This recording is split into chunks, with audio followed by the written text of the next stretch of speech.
General nerdery.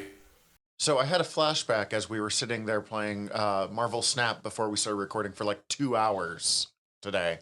You know what happens? Of when it's just been escalating. It was like 5 minutes, 10 minutes, 2 hours of when Steven first started playing and being like, I don't really care. I like the collecting, but I don't really care for the game. And now, not only are you deeper in this game than I am when it comes to like understanding tactics, but you have your fiance playing with you. Yeah, but that's because I would angrily be like, rah, about things. I'm like, damn it. I'm like getting really pissed at losing. And she's like, I want to be mad too. And like, I couldn't explain Alioth it to again. her. Why? I fucking hate Alioth. I hate Leech more, but that's... That purple fart cloud. 9 times out of 10, Wong to something to Odin. Take your pick as to the something. Yeah, take your pick to as the something. I still am building my deck, so I don't have a lot of stuff to do, and it's frustrating when it happens to me. And I was like, I don't want to do that. Just remember you being like, I'm sorry, I don't... Because you guys talked about it a lot. I don't know if I like it now. Yeah, no, I need every damn hip.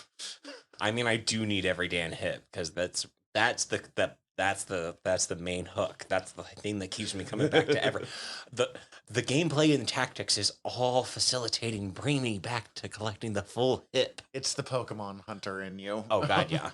Anyways, welcome to General Nerdery, your podcast about liking things. I'm Zach. I'm Tyler. You heard Steven already. Hi, I'm Steven. I mean, you heard me already, too. I said a little bit. We're sticking to the format. Kind of.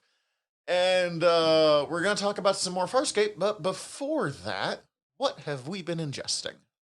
Okay, guys, I held back. I've been holding back for a couple weeks now, just so that we could talk about this on the podcast. I went and saw Godzilla Kong opening weekend. Oh, how was it? Oh, I've heard out already? really bad reviews, but like... No, it's fucking great, guys. It's so fucking good. It's the best in Skull Island. Big time. Just it has the most sense of fun? Yeah, it's really funny. I know 3 or 4 other people that have went and seen it, and every single one of them has come up to me, knowing that I also went and saw it, and brought up the same exact meme that's floating around on the internet right now. Because there are a lot. I mean, we just had fucking -1 hit do gangbusters and win an Academy Award. Yeah. And so a lot of people are wanting to compare the two. And so this meme boils it down. -1, well done steak. Godzilla Kong, well done hamburger. Yeah, I mean, I was about to say before, as we've talked about with these franchises, very different goals. Deep personal examination of the traumas of World War II on Japan. Big monster go boom. Guys, it's so much fucking fun. God, I want to go see it so bad. Also, it turns out that the way to make me care about the human side of the story is to make the human side of the story Dan Stevens. Remind me, Dan Stevens. Oh, he's the guy that I thought you knew that you don't apparently know. That's and like I was every actor. I was real sure of it. He plays Beast in Beauty and the Beast, the live-action CG adaptation with Emma Watson. I was in the ballpark and I got there. He also is in The Guest. He's also... I'm drawing a blank on anything else. He's in Legion. He's Legion in Legion. Yeah, he's Legion in Legion. Oh, okay, yeah. Which you haven't seen yet either. I've never really seen anything with this guy, but I'm aware that he exists. He plays a dirtbag in something, and he does a really good job of being a sleazeball, and I can't remember what it is. But it's also 4 minutes of one movie. But yeah, he's great. I love him in everything I've seen him in. He's a really good actor. And his American accent is surprisingly good. Yeah, he was so much fun. Made the human parts bearable. They brought back all the best parts of the human parts that we've had so far. The black guy from the last movie? Yeah, I mean, that's basically it. Yeah, and the Iwi girl. Oh, she was super fucking cool, yeah. Yeah, she was fun. That's what Kong Skull Island did. I actually liked a majority of the human characters. It's impossible, but it happened. Despite Godzilla's name being first in the title, it is very much a Kong movie. Fun.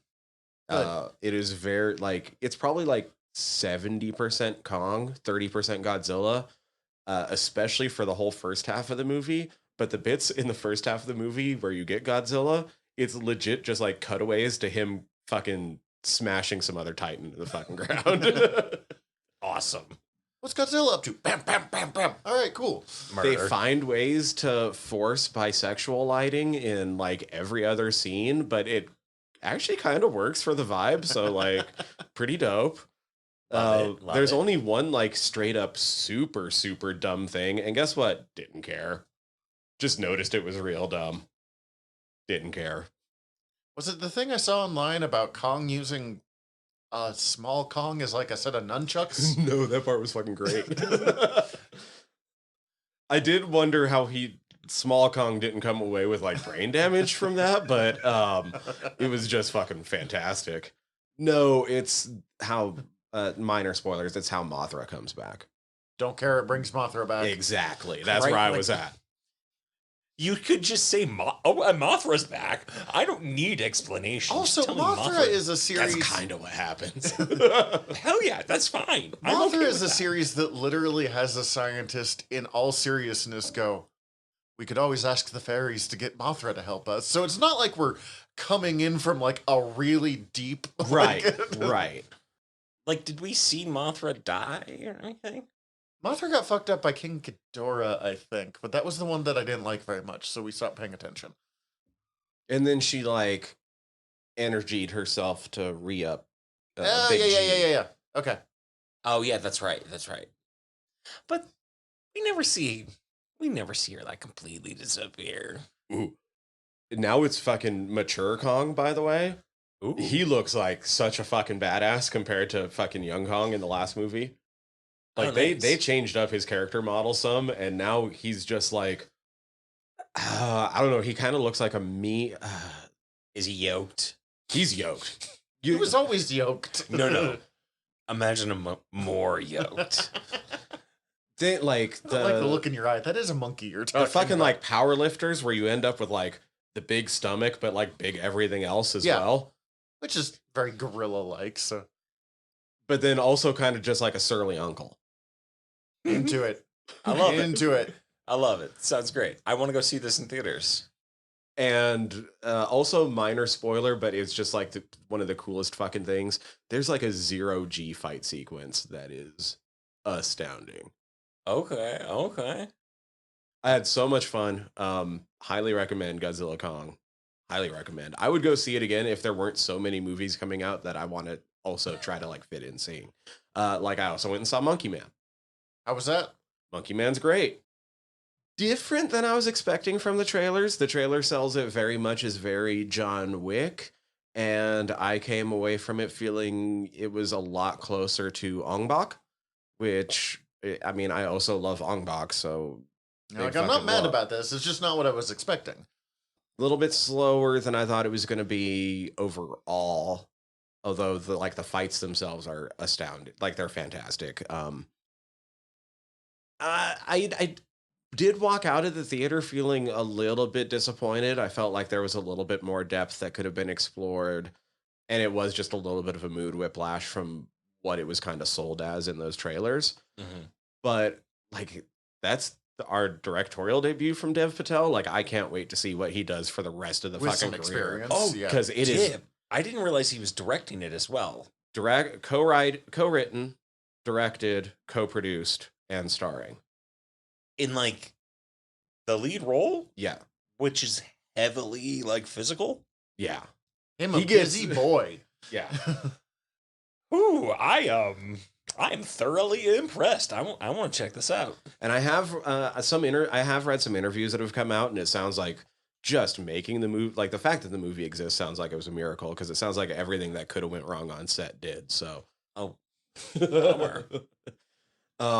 they're fucking great though. Even though like I had that little bit of mood whiplash coming out of it, like it was great. I'm so excited to see what he does coming up.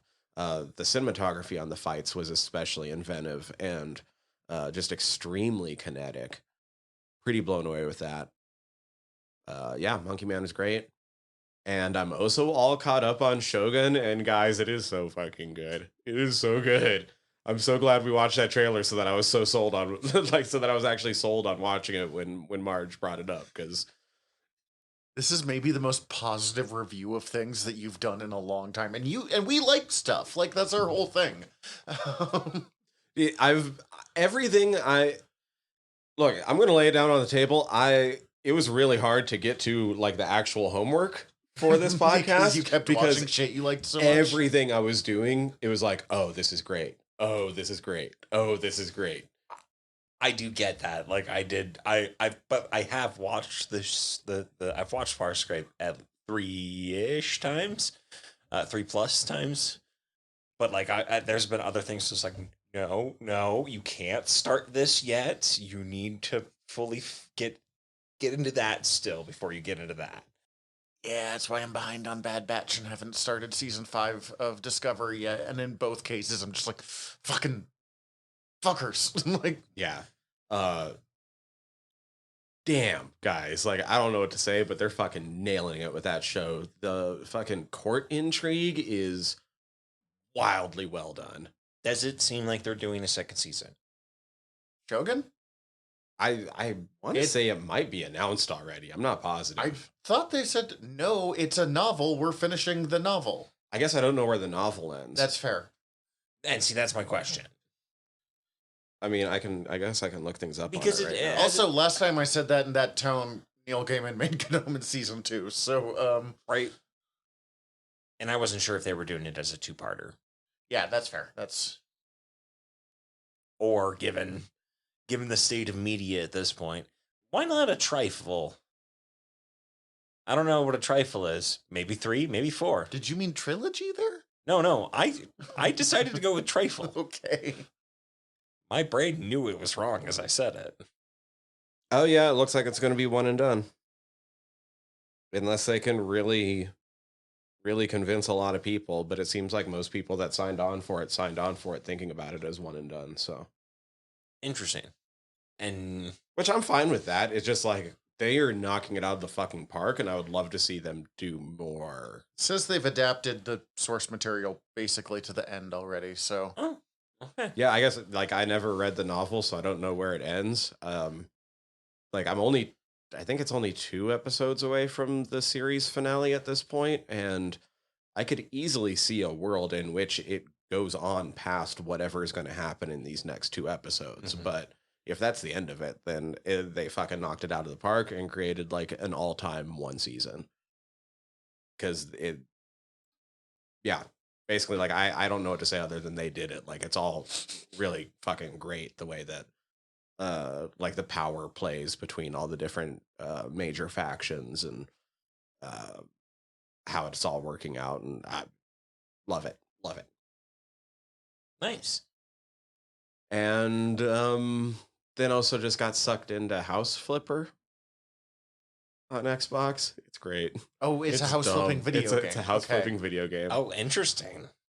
And it's kind of just like dumb, laid back, mindless shit, kind of like what Power Wash Simulator was. Except I can express myself a little bit more. There's a little bit of artistry to putting these houses back together and trying to both make it look good for myself and fulfill the wants of my customers. That sounds actually really fun. I've lost way too many fucking hours to it this weekend. I like barely got in the Farscape watching, and that was not on purpose. I thought I gave myself plenty of time until it was like, oh, I'm only going to play 30 minutes of this because 4 hours later. I'll just do one task. And no, that was what it was last night. I was like, I'll play 30 minutes. And then it's like 3 a.m. I'm like, fuck, I got to go to bed. That has been me with The Binding of Isaac. Oh, I mean to play that one of these days. It is fucking incredible. People have not shut up about this game to me for years. So yeah, same with Tyler. I love it. It's such a good recursive roguelike. My partner's been playing it. She plays a lot more than I do, but she got me back into it again.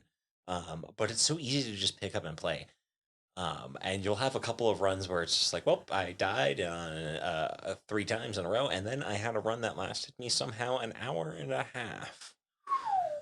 That's a real long run, but I'm also an archaeologist, so I'm covering every inch. I'm getting every fucking thing. I don't care about like time runs or anything, but it's so fun. And then the art for it's so fucking grossly good. A lot of poop humor, a lot of dick jokes. That level, Okay. Did not know that. mixed with the Bible. That I knew. Let's dick jokes, mostly poop, but very fun. And then I've also been watching the new Ape era Planet of the Apes movies. They're a lot of fun, right? They are. I watched the first two. The apocalypse is weirdly terrifying. Yeah. Much more prescient in today when we have had a global pandemic in recent memory / now. When did this new series? It was like 2016-ish. I don't remember. I'd have to look that up. I'd have to look that up too. I don't recall. That sounds. It's not super important. I'm just like trying to remember the kind of the scale of it. I feel like all three of them were pre-2020. But no, been watching the Planes movies. I'm currently in the middle of War. 2011. Oh shit. I'm in the middle of War, which is the third one. Which I love Caesar. The ape CG or whatever the technology they use for it is really fucking good. That like they look pretty baller. They look really really well done. I love Caesar. Yeah. And then I watched The Collector and the Collection, which a horror movie duo that is pretty fucked up. I wouldn't recommend it. Saw meets Home Alone. Yeah. Okay. Yeah, basically. Yeah. Oh, with a little bit of a heist movie thrown in. Yeah, I still need to watch The Collection. I remember being entertained by The Collector. Although I very blatantly noticed that like the guy's who's supposed to be a good lockpick is clearly using his lockpick set incorrectly. He's like using a common like rake, but upside down. So like it doesn't work at all. Yeah, and that's all I can think of at the moment. I'd be sitting there trying to do it like Fallout. God, I want to watch the new Fallout show. Say I'm going to start it soon. I hear it's great. I have no doubt the Fallout creators were like involved in it, but in like a smart storyline way, as opposed to like, yeah. Anyways, I would have started it already, but Farscape, right? Right. Like there's worse things. Yeah. Yeah. Okay, so I accidentally just today watched like 4 episodes of Welcome to Wrexham. Yeah. So How do you like that? Definitely gonna watch more of it. It's fucking great, right? Yeah, that's I don't usually watch anything with like celebrities being celebrities, like, oh, it's Ryan Reynolds being Ryan Reynolds. So I found that kind of disconcerting, but also like compelling still. And like there's enough of it can fill some of the Ted Lasso shaped hole in my heart. So, and the new season starts next month. how many seasons are there now? That'll be 3. Okay. But my 2 big ones. First is last weekend I watched WrestleMania. Right. Live. How was WrestleMania? Fucking ruled. It was interesting because like I know people are excited for sport. And I understand that like wrestling and sports are not really the same thing because like you don't go into a football. It scratches game, a lot of the same itch. Yeah, exactly. It But, also like, scratches the same itch that I feel like a lot of like stadium, like music shows also itch for a lot of people. yeah, wrestling's a like really fascinating combination of like athleticism, theater performance and beautiful men and women beating the shit out of each other. Yeah, like it's like maybe two steps removed from like theater opera and like 2 steps removed from like Taylor Swift. And 1 or 2 steps removed from actual sports. It exists like in the spot in the middle. But anyways, and I was like sitting there and I've been like inviting people out to come out to watch WrestleMania all week and like almost no one agreed to it. Tyler did, but shit happened and he couldn't make it, which that's fine. I'm not giving you shit. But I'm like, we're playing in snacks. I'm figuring out what foods to do. I'm like trying to theme them for what would be appropriate for this. I'm excited. I've been thinking about this for like 2 days. Is this what the Super Bowl is like for people? Yes. Is this why I've understood in theory. I have never understood, though, why people give a fuck about the Super Bowl. Oh, it's the snacks. It's a big part of it. It's a big part. It's the part. Because you could do this for anything. I've done this for the Oscars, and it's very fun. It's also just like communal, like get together with a thing. Oh, sure. Well, and like Cece and I have been watching mostly just YouTube clips because we don't watch the shows live, but like getting the important like progression of the storylines, and The Rock has been doing a really good job playing an absolute shithead. With great vests every time. Yeah. Incredible vests. That's true. Getting invested in the stories and stuff, knowing what matches we're looking forward to. My buddy David came over just because he comes over every Saturday and he's like clearly kind of annoyed that we're going to watch wrestling instead of Mandalorian, which is what we've been watching through. But also I'm feeding him, so he will like go wherever I take him with that. And then Buddy Grizz, he's been on the show, was with us there, and he mostly watches AEW, so he doesn't really know the people. And Cece and I are just like, we know everything that's about to happen, and we have opinions on all of it. And like all of us getting more and more invested, because other than like one match, which was kind of night one is just like banger after banger after banger of match. And then the final match of the night is Cody Rhodes and Seth Rollins, who Seth Rollins is pretty much a fashion star turned wrestler these days. Like he always comes in with like incredible coats and like just really over the top fashion in ways that you would never expect for wrestling. Cody Rhodes is kind of running as like the Captain America look. And then on the other side is The Rock and Roman Reigns, who are cousins. Roman has been like the big head, like the kingpin of Marvel. When you say The Rock, do you mean like... I mean Dwayne The Rock Johnson. Cool. I didn't know he was wrestling again. He came back this year for this. Fun. And they have just like a banger of a match of those two versus those two. It's going on for like 30 minutes. They're in the crowds. They're throwing like real garbage cans at each other, not just like... It's funny because you'll watch behind and they're like, oh my God, they're hitting him with a garbage can. And it's always like the exact same, like what a kid would draw of like an aluminum garbage can that is perfectly clean with nothing inside it. And they're like, oh my God, the cans. And I'm like, wow, it's like wild that you just happen to have all of these just literally at like every 10 feet of this hallway. Like, why do you have so many? Why do you have so many trash cans here? People are fucking popping up out of nowhere, and then Peacock pauses, are you still watching? And all of us are already like almost out of our chairs, and we can't find the remote. Oh no. Oh, no. And there's 4 of us basically running around in circles with 2 active working brain cells between us. Because we're... And luckily, when we pressed play, it just went from where it had paused, but we weren't sure if it was going to. Right. Because it's a live show. Always a fear whenever you're doing anything live like that. Just like, oh God, no. And then the next night, no one else came out, but that's fine because it just meant Cece and I ate a lot of food to ourselves.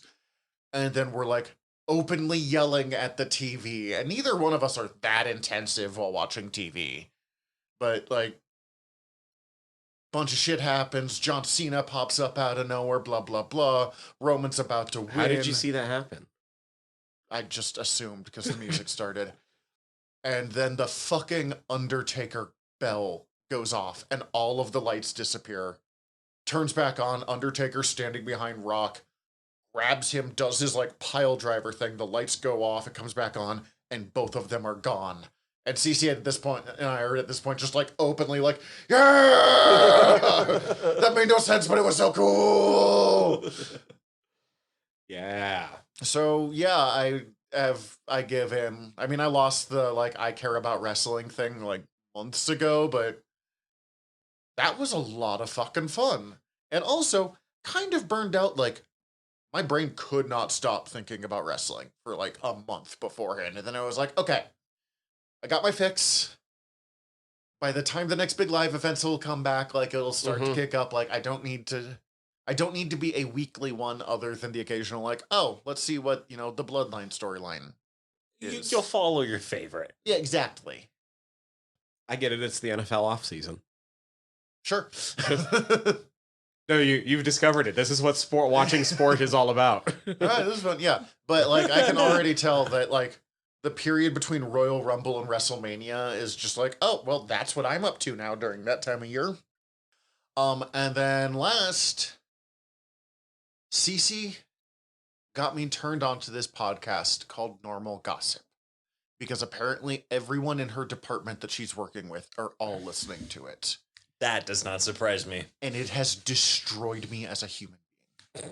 I am a worse person for this podcast. It's not actually a bad podcast, but it's everything it promises. It is just people call in the juiciest gossip that they have.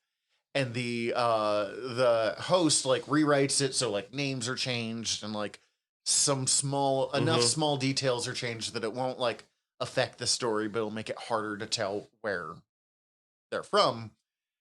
And then they just bring in random ass people like writers and reporters and one of my favorite comic writers who also is apparently like a professor who does like papers that are published. Oh, like yeah, but also wrote the Ironheart miniseries that I fucking loved. Cool.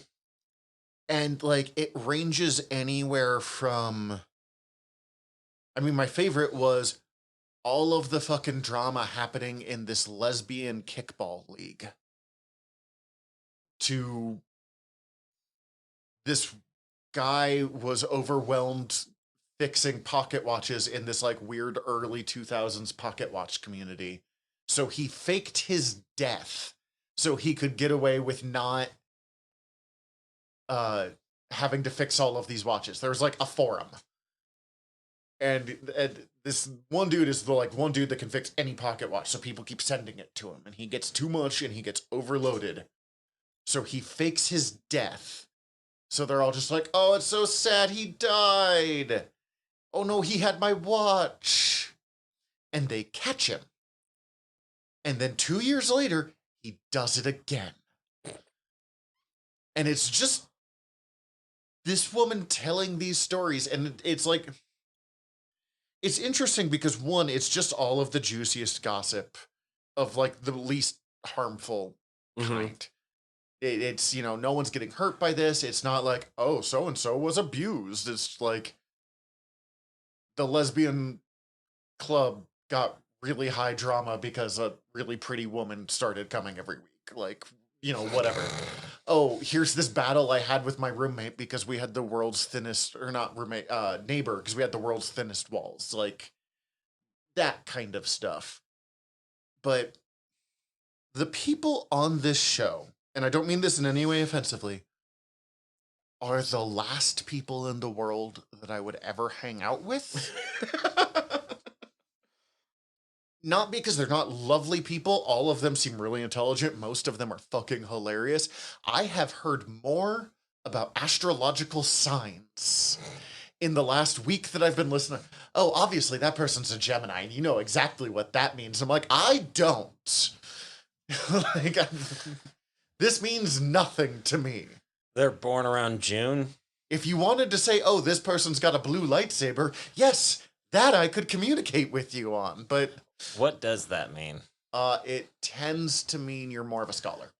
No, I have that wrong. Green is more of a scholar. Blue is more of a sentinel is the term. So defender warrior. What's purple? Mace Windu. Just Mace Windu. Bad motherfucker. I'm sure Old Republic or whatever went deeper into it, and there's been like 80 like, what does your lightsaber color mean about you things over the years. But if you want to look in the series, only Samuel L. Jackson ever had a purple one because he wanted to be able to see where he was in any scene. And they've just never put another purple one out there because no one wants to take that away from Samuel L. Jackson. Well, I'm sorry, Sam. I want it because it's a fresh look. Cece's got a purple lightsaber. I bought it for our wedding. Cece's got good taste. Yeah, she does. Does it have bad motherfucker and Arabesh on the hilt? I don't think so. It should. I agree. Is it too late to add it? I don't know how to write in Arabesh. We can find someone who can write in Arabesh. Zach, what are you doing to my lightsaber? Nothing. Nothing. That I'm not gonna lie. That podcast reminds me of a subreddit that I really like called Hobby Drama. Oh, exactly. Yes, I'm semi-familiar with this because of just Tumblr seeing random drama posts. Mm-hmm. It actually does have some like really interesting, because like one of the people that they had on a guest was a guy who's a professor at somewhere, but like literally what he's studying is how gossip develops. So they'll do like studies on like, everyone thinks it's like an organizational study or like a, teamwork study, but really they're studying how people talk about each other and how they interact and how that influences them. Gives me chills. And like sometimes you can see the people and sometimes you can't. You just hear them, so that you have to talk through that way. And like it has, if you can't see them, they end up actually having a like much more noticeable amount of like interaction with each other because they're trying to build some kind of rapport so they can like understand, and it noticeably affects like whatever challenge thing they're having them do. And they're talking about how like we tend to think of gossip as just like a bad thing, and it can definitely be a bad thing. But a lot of like gossip is bad was a way to shut women up for ever. Oh, those women are just gossiping. You can't gossip. Gossip is a sin. But gossip could be ways for people to bond, ways to warn other people about problems in your community. Number one reason I gossip at work is to talk about fucking shit that I'm like, yo, do you hear about this? I'm concerned about this. Gossiped to you today about a thing that we're not going to go into because it's not important. But like, there was a definite warning of like, don't fuck with this situation. Like, it's surprising, yes, but also like, weirdly enough, apparently, don't cross this line. And then, I mean, then literally it's just a way to bond. People talk about stuff that matters to them. It could be the three of us talking about Marvel Snap for an hour, and it's not really gossip because it's about that fucking game. But we're still getting like, oh, Kat got this card. That's technically kind of gossip. I mean, Or I'm like, so jealous. Yes, I know. Or Don't worry, you'll get Zola before too long. I will. my buddy and I talk about politics fucking constantly. That's just another form of gossip, just on like a different scale. We talk about like, did you hear what France fucking did? That's gossip on a national, like international scale. So it's interesting to look at it that way. But also, I want to know what the lesbians in this kickball league are doing. I hope someone dated that beautiful woman. Everyone. There was so much fucking in that episode, and I'm so proud of all of them. Like, Good for them. I do feel bad that like anytime they're like the main character's gay, and I'm like, this is gonna be a juicy one, and I'm right every time. Partly because the people who call in these kinds of stories, Right. Oh yeah. I don't think I have anything else. But, nah. For once, it didn't remind me of something. You talking about snacks did remind me of a snack that I wanted to tell both of you about if I haven't already. Go for it. I got it while I was in Portland. I went to a cool little shop called Mox, which was a board game store / restaurant. It had like a library of games you could borrow to play while you ate, and it had a delicious little snack. that was a masa fry. So it was like tamale, Oh, yeah. like masa Immediately got Tyler's attention. that's like formed into like a steak fry, thick cut, like real thick, Okay. like a half-inch cube, like but long, and then deep fried. So it's got kind of like a tortilla chip, kind of like outside kind of consistency, but with the tamale kind of Yeah, a little bit. filling, Yeah. covered in elote Oh, shit. and like a white sauce and I'm now hungry. My cotija only cheese. problem with this is Is that I nothing you don't just have one. okay. One Oh, of and my then I- only I two added- problems with this I added beef tips to it. is okay. So like, yes, Just- Tyler's right because we don't have this now. This is personally offensive. I'm sorry. Also, like I can't. It's a thing in Portland. We can't get this unless we make no, it. we're fucked. The only other problem with this is the idea of borrowing these board games to play while eating at a restaurant, especially because that sounds like kind of messy food, and I am kind of a sloppy dude. I get that. Yeah. I feel like I'd be like, well, that was delicious. Here's like your white sauce covered copy of Settlers of Catan back. Like, It wasn't as messy as it sounds. no, but I am. I understand that, but also just don't make a mess, Zach. I spilled 3 things on me and we ate a sandwich and had a Coke. Like, I get it. all right, and on that, I have no idea how to transition that one, so we're going to take a quick break and we'll talk about Farscape. So, like, there are a few, I don't want to say weaker, not bad, but weaker episodes in this second half, but like, I feel like we accidentally split this just by doing like even half and half, right at the spot where the show figured out what it was. Yeah, I'd agree with that. It felt like it had a lot more cohesive of an identity in this back half. Oh, for sure. Not uncommon in sci-fi, particularly like the last bit, like, oh, okay, we had to do several episodes to figure out what the fuck we're even doing, and then we can start stirring the pot. I'll say it was weird because I did feel like some of these episodes that we're about to jump into right off the bat were pretty interesting, but fuck, I was having a hard time paying attention to them, and I think that was more on me than anything else, but I just kept fucking zoning out during the Flax and Rhapsody in Blue. Rhapsody in Blue, I agree. I definitely lost attention several times, although I do think it's a really interesting like mood piece. Like, It's also interesting character piece for Zan and her relationship with Crichton. they had a mood that they wanted you to feel through that entire one, and it's kind of a simmering uncomfortable. And credit to them, I was like the whole time. I kind of hated that episode, not because of actually hating that episode, but because I was zoning out during it. And if I zoned out for any more than like 30 seconds, I completely lost the fucking plot of that episode.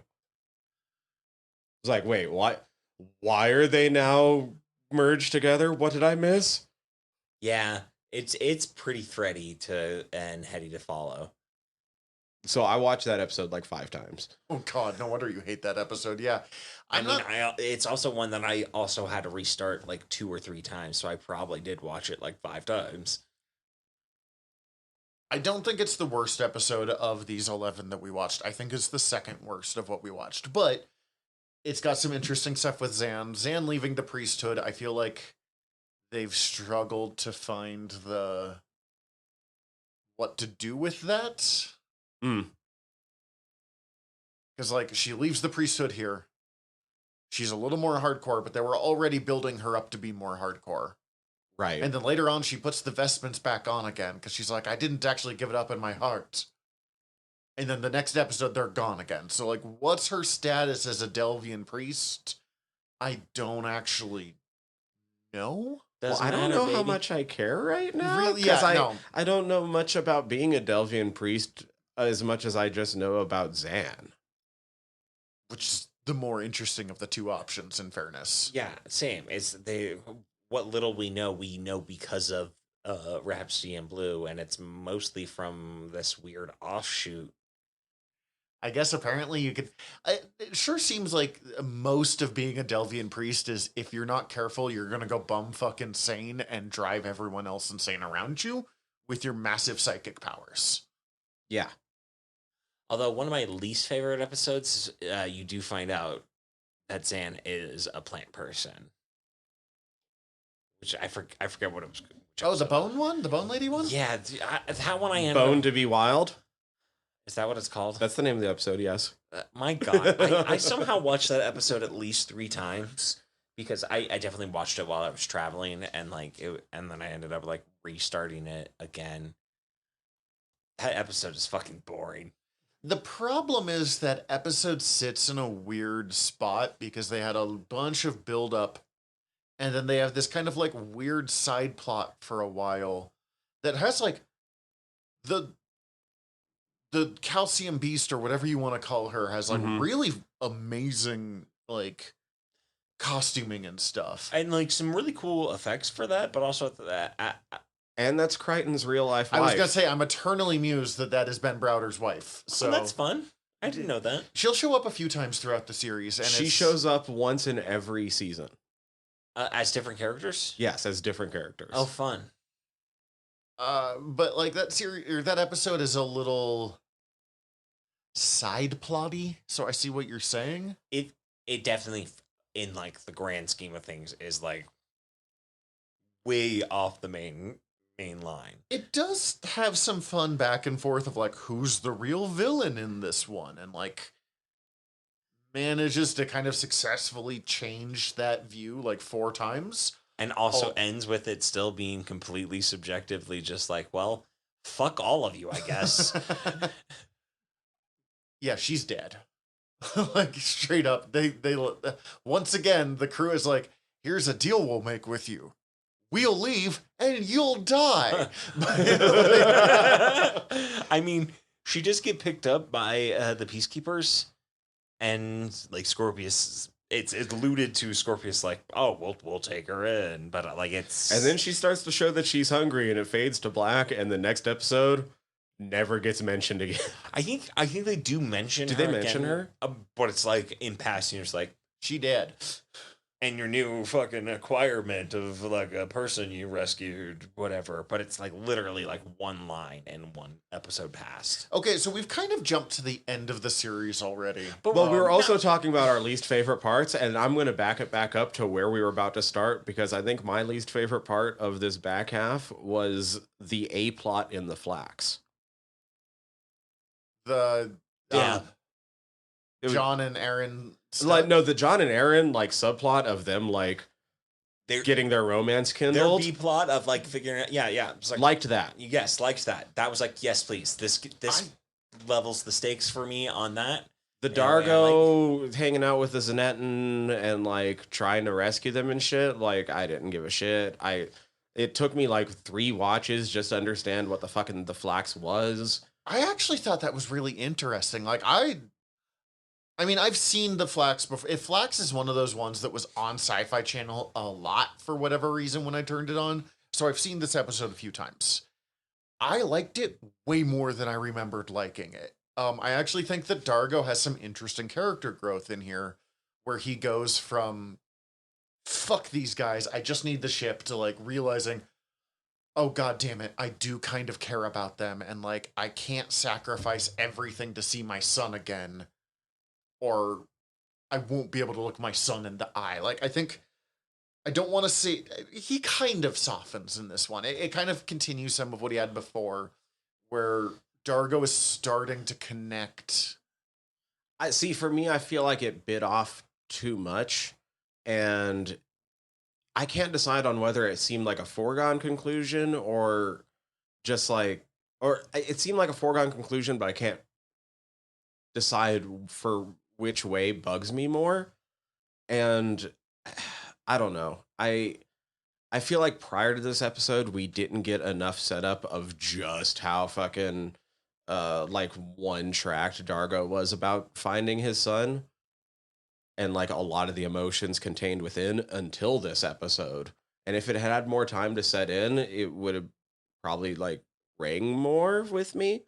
but it's kind of just all happens in this one episode where by the end of it, you're like, well, of course, he's the honorable one, so he's not going to do it this way. But also, of course, he has to save the others, or else we don't have a show without Crichton. So, like, And I will say that that A plot is considerably better than the C plot that is Rigel on Moya playing whatever fucking game he's playing against whoever's looking for the guy who's with not Drago. I do that every was time. even going on. Dargo. Dargo. It's just, you know, Rigel being Rigel, super fucking annoying, and Zan yelling at him about it. Wow, I liked this episode way more than you two did. I don't know, like, okay, so yes, you're right. C-plot is definitely the weakest point. It was interesting to see Rigel in a way where he's annoying, but that he's actually kind of useful. And he is also, he is willing to play a loser in that scenario. Like, he knows he needs to not win by the end of that game. So, yeah, it was kind of a bit of like, we need to keep the drama running a little bit right here, and also explain why these guys aren't actively, like, grabbing people out of the net. So that one was really kind of a story-based thing, and we need to use the Rigel puppet at least once an episode, because it really is an incredible puppet. I found myself really interested, the Zenitian, you said he was called? Yeah, Zenitian. She was called? The end reveal kind of joke that actually that's the female of the species and she's got a crush on Dargo. I'm curious how much that's true, though. The Zenitian didn't seem to be a very reliable narrator, and no one else had ever ran into a Zenitian. What I was, yes, like, although the way that is she fucking with Dargo? That's what I found was like, maybe, but who knows? How is this joke accepted in, like, the wider community? Because it is kind of it's not quite a gay joke, but, like, yeah, I don't know. How does it, and so I kind of went looking, and, like, you know, there was a queer writer that used to do reviews of shows that he had never seen before that I was a big fan of, who did all of Farscape, so I, like, looked him up. And it kind of seems like the joke, everyone's like, it's kind of a weird joke because it's, you know, 2003 and, like, kind of playing with queerness. But it doesn't actually seem to be mocking the character for not being, like, heteronormative in, like, the human sense. So it's kind of weird, but it's not necessarily, like, you know, the kind of joke from this era of TV where you watch it now and you're like, oh god, oh no. Oh, you weren't aged poorly. You were bad when you first started. Okay, got it. You shouldn't have said that at any point. The problem is that, like, I felt like they didn't do anything to set up it. Like, it is just like a real offhanded joke at the very end. It's out of fucking absolute nowhere. Like, I feel like it's more just a better setup for Crichton and Aaron later. Which, yeah, but the Crichton and Aaron plot is the best plot of this whole episode. The being stranded in the Flax, being about to die, needing to repair stuff, having to make the decision of trying to, like... Well, and I kept thinking I knew where the plot line was going for those two, of like, oh, this is Crichton actually has value, or oh, this is Aaron, like, learning to do other stuff, or learning her own value, or, you know, similar to, like, when she learned a little bit of rudimentary science beforehand, and, like, here's, you know, or, oh, Aaron's going to trust Crichton to do this, you know, like, every time I think, and then her choosing not to finish the repairs so she can save Crichton, even though she means that the chances of both of them dying increases as a result, as opposed to, like, I will survive, but he will die, or I am more likely to survive, but he will definitely die, was not quite where I expected it to go. Like it's Aaron showing like bits of vulnerability, but not the ones I was expecting her to show. And then, I'll watch Claudia Black kiss anyone. She's fucking gorgeous. God, I love her. But Which do they kiss, or is it just one of those ones like almost, and then no, they're No, kissing yeah, and yeah. like stripping off their Oh, yeah, suits that's right. when And with Dargo Dargo. comes in. Like they are trying very hard to get out of spacesuits so they can fuck. I mean, they do think they're about to die. Yeah. So like, it's now or never. With that in mind, Rhapsody in Blue also weirdly horny for how trippy it is. It's this whole show is so goddamn horny, but like, yeah, Rhapsody in Blue is very, and it's not as like directly horny. I'm never No, someone's it's gonna not. strip their clothes off at any point, but there's kind of an aggressive sexuality with the way that Zan is when she's like going insane and into it. This show has done a very good job of setting up just an air of sexuality around Delvians. Yeah.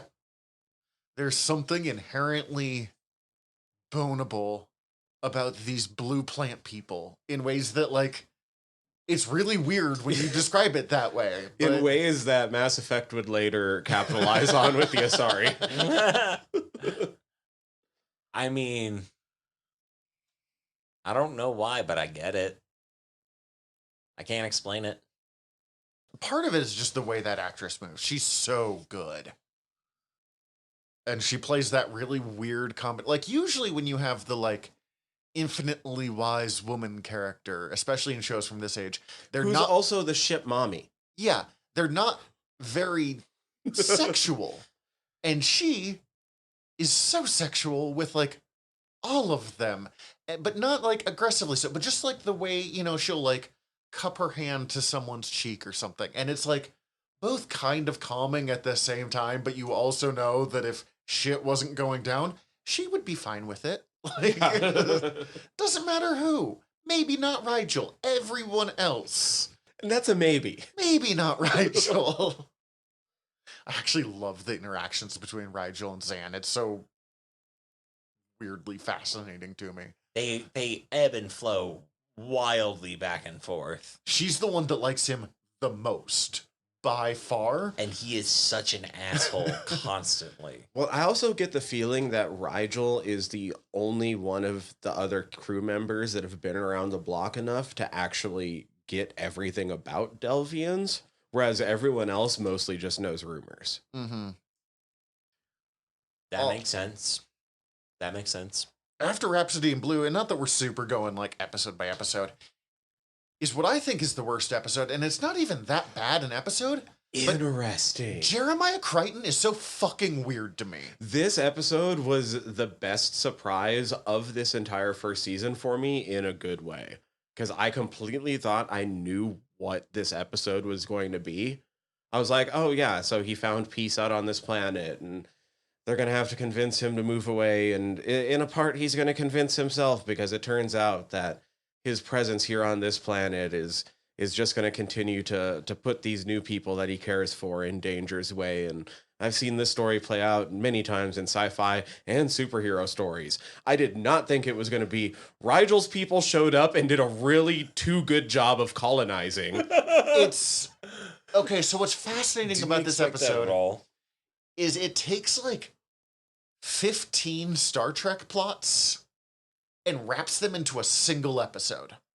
There is Guy gets separated from the crew. This is a big Stargate plot too, like almost a bigger Stargate plot. Guy gets separated, trapped there for a long time, starts to acclimate to the culture a little too far. Planet has no power, so people have their own way of life, which might secretly be better.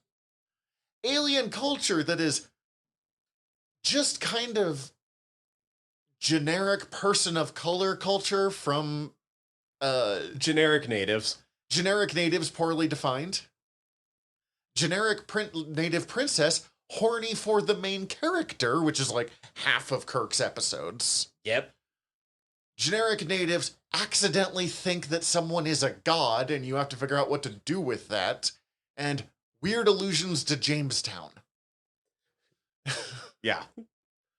And they wrapped I kind all of that in loved one this episode. I think it's like the weakest of them, and it's not a bad episode. It's just maybe it's just the least Farscape of the episodes. Like most episodes of Farscape have that like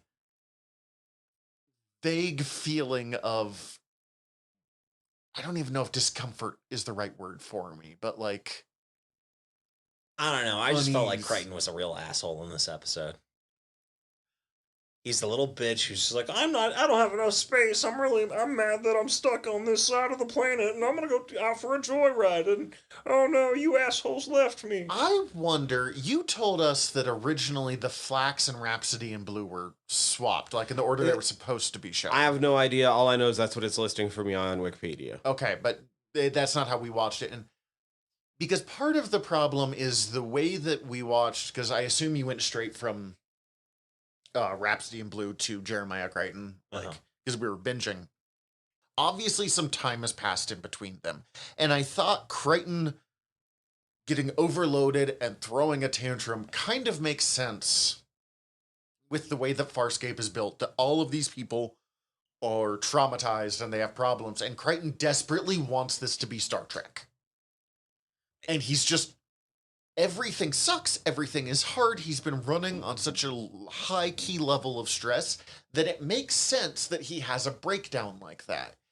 But dropping it on you when the last time we saw him was like a uniter of kind of people and like bringing Zan back is how important she is to him is really fucking jarring.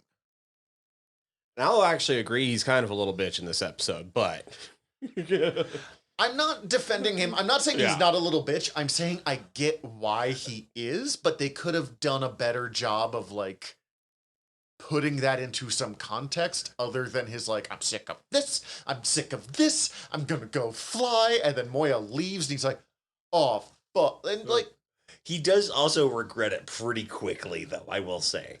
Like he also then realizes, oh wait, you didn't do that on purpose? Oh shit. Yeah, because he has had, and as part of it, they don't do a great job of showing really how much time has passed other than he has a beard now. Fucking classic sci-fi way of showing time has passed, by the way. But is as far as he knows, he does throw a temper tantrum, and he's aware that he's throwing a temper tantrum, but he can't stop himself. And they just bounce. Like, if I thought that for 3 months, yeah, I'd be pretty fucking pissed too. Also, one of the first people that you see is Dargo insulting you and Rigel.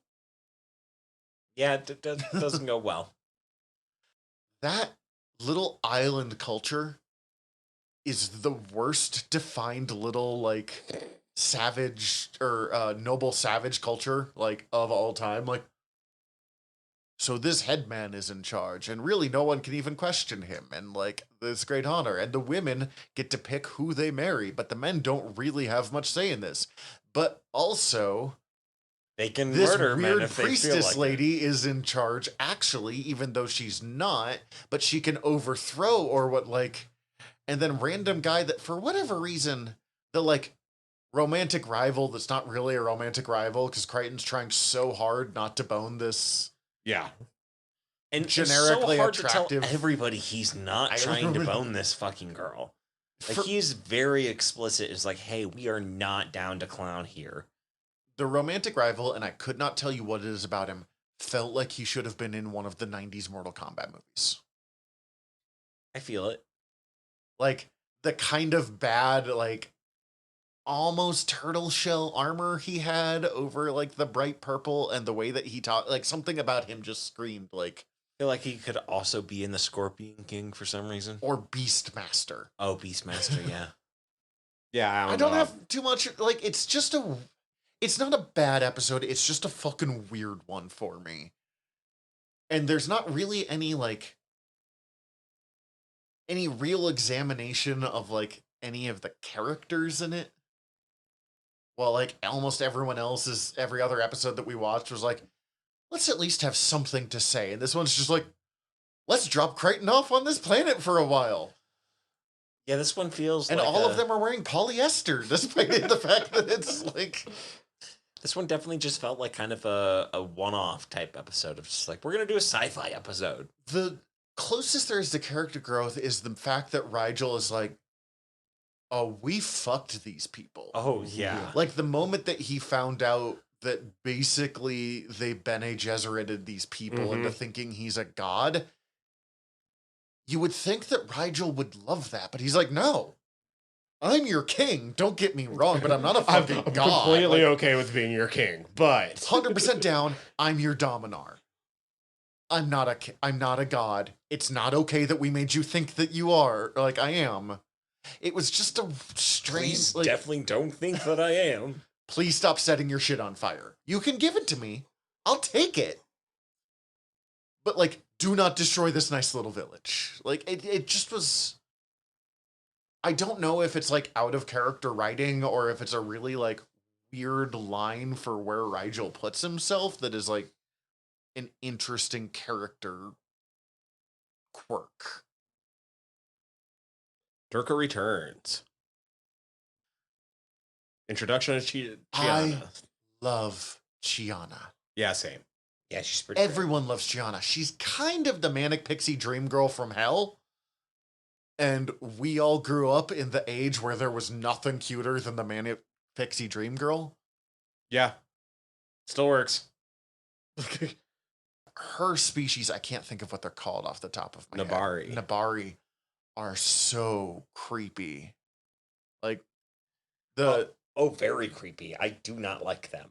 the main one, the way that he was talking and stuff, Cece was spending the whole time being like, who the fuck does... She keeps comparing him to Grand Admiral Thrawn. Mm-hmm.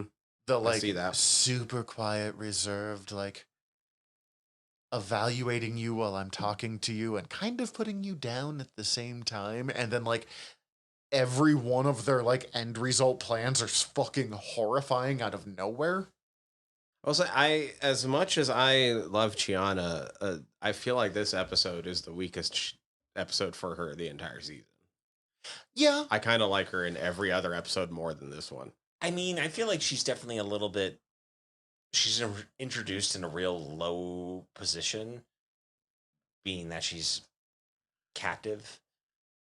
Well, it's an interesting way. Yeah, you introduce her as a captive. They, like, it does everything they need to do, but they don't give Chiana a lot of time to shine.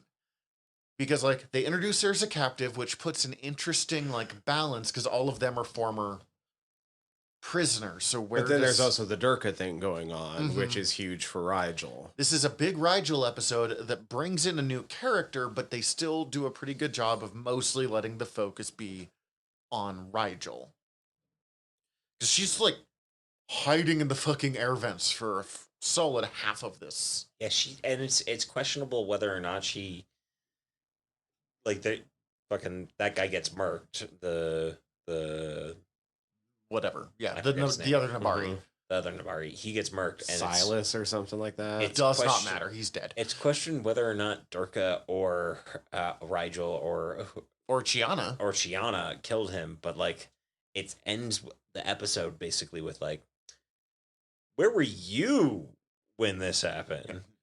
Like, very clearly, like, you had motive and were available. and are super capable of murder. It adds an element of danger that they kind of needed with this crew because they don't want them too comfortable together.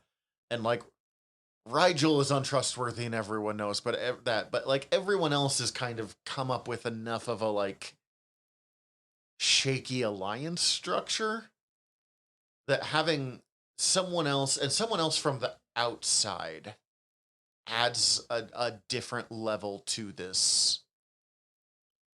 Yeah. With the mental cleansing, I was distracted most of this episode just thinking about Clockwork Orange. I was like, oh, it's the Ludovico technique. Weird, and I kept thinking about Demolition Man. Oh, nice.